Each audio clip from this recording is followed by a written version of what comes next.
ఉంటుందండి. ఉంటే ఆ ఊళ్ళో ఏమంటాడు, ఆ ఊళ్ళోడు మనల్ని ఏం చేస్తాడు, వెనకడతారు. ఆ పేపర్‌లో ఈనాడు, జ్యోతి, సాక్షి పేపర్ ఓన్లీ సాక్షి లేదు. ఈనాడు, జ్యోతిలో ఉన్నప్పుడు పేపర్‌లు అయ్యే. మన ఎవడో రామోజీరావు బతికుండంగా చేసిన పనులన్నీ కూడా అయ్యే. పేపర్‌లో ఏసేవాడు, టక్కన ఏసేవాడు. డిపార్ట్‌మెంటోళ్ళు అందరూ కూడా ఏం చేస్తారు, పేపర్‌లో న్యూస్‌లో మెయిన్ ప్రయారిటీ ఇస్తారు. పొలిటికల్ లీడర్స్ పేపరే చూస్తారు. సో, పేపర్ అనేది మెయిన్‌గా పేపర్ కొని ఈ మీడియాలన్నీ కూడా కనెక్టివిటీ ఎక్కువ ఎవరికి ఉంటుందంటే పొలిటికల్ లీడర్స్‌కి, డిపార్ట్‌మెంట్ వాళ్ళందరికీ కూడా కనెక్టివ్ ఉంటాయి. ఏ జాబ్ చేసిన వాళ్ళు. Department means police or any department.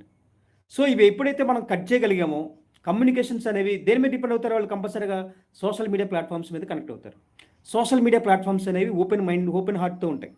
ఎవడు ఇందులో ఇప్పుడు నేను చెప్పాలనుకున్నది కూడా ఓపెన్ హార్ట్‌తో చెప్తున్నా. నేను ఒకడి మీద ద్వేషంతో గాని, కుళ్ళుతో చెప్పట్లా. మాకు జరిగే అన్యాయం, ఇంత అన్యాయం జరుగుతుంది. మాకు కావాల్సిన న్యాయం జరగాలి. అది రాజ్యాధికారం వస్తేనే. మా మా వర్గాలనేవి సీఎంలయ్యి, ఎమ్మెల్యేలయ్యి, ఎంపీలయ్యి, నామినేటెడ్ పోస్టులు మొత్తం కూడా మాతో ఫిల్ చేసుకుంటే అందరికీ కాంట్రాక్టర్లయ్యి, ఎడ్యుకేషన్